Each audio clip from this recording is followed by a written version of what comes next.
अस्सलाम वालेकुम फ्रेंड, कैसे हो आप सब? ठीक हो? मैं रखता हूँ आप सब खैरियत से होंगे। आज मैं आपको दिखाने जा रहा हूँ डंडोसर मैदान की खूबसूरती। ये देखते इधर, ये पीछे देखो कितना बर्फ़ पड़ा है, बहुत ज़्यादा बर्फ़ पड़ा है अभी इधर पहाड़ों पे। और डंडोसर मैदान आप खुद ही देख लेगा कि कितना बर्फ़ है अभी। ये आप खुद देख सकते हो कितना ऊंचा पहाड़ है। बहुत पहाड़ की एक ऊपर चोटी है, बहुत ऊंचा पहाड़ है और इधर भी बहुत बर्फ़ है अभी।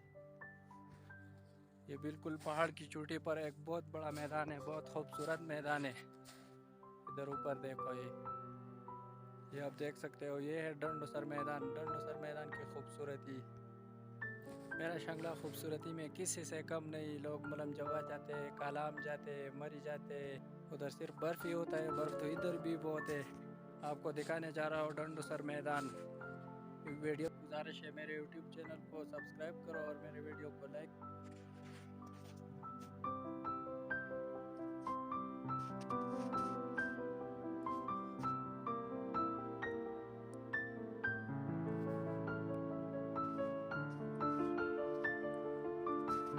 ये आप देख सकते हैं, ये आगे है मैदान, बहुत बड़ा मैदान है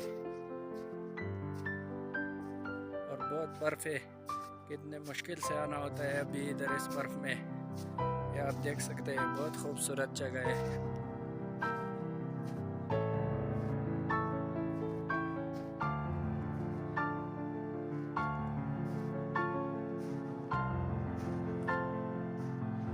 ऊपर सामने पहाड़ पे देखो कितना बर्फ है, बहुत ज़्यादा बर्फ होगा अभी उधर, क्योंकि तकरीबन 5-6 फुट बर्फ तो इधर पड़ा है।